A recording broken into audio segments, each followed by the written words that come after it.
Em nome da República de Angola, declaro-vos marido e mulher. E a partir de hoje, estão oficialmente unidos nos termos da lei pelo casamento civil, segundo o Código de Família vigente desta República. Parabéns para vocês.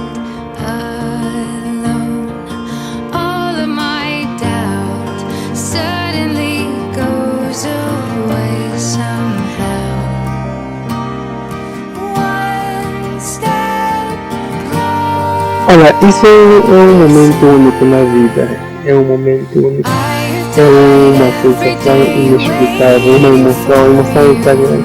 É difícil descrever isso.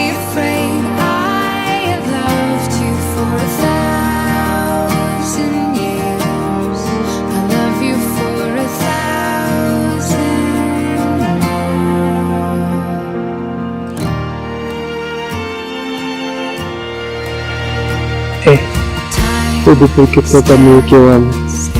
Não tem como, é o casamento que eu esperava. Somente feliz ao lado dela, não há razões.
Vós que seguis o caminho do matrimônio, estáis decididos a amar-vos e a respeitar-vos ao longo de toda a vossa vida?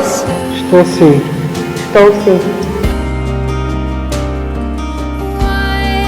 Eu, Masolilane da Silva de Carvalho, recedo esta aliança como sinal do meu amor, e da minha fidelidade, em nome do Pai, do Filho e do Espírito Santo.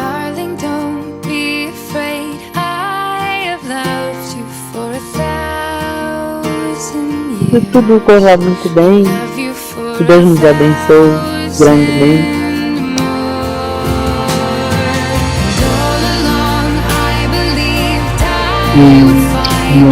Eu te amo muito.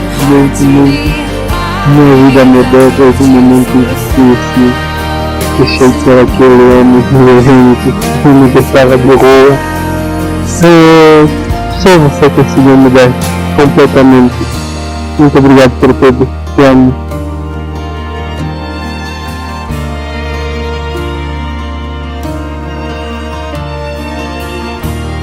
Ele já sabe que eu lhe amo, que desejo muito que sejamos felizes, que consigamos nos entender dentro da nossa casa, consigamos educar bem os nossos filhos.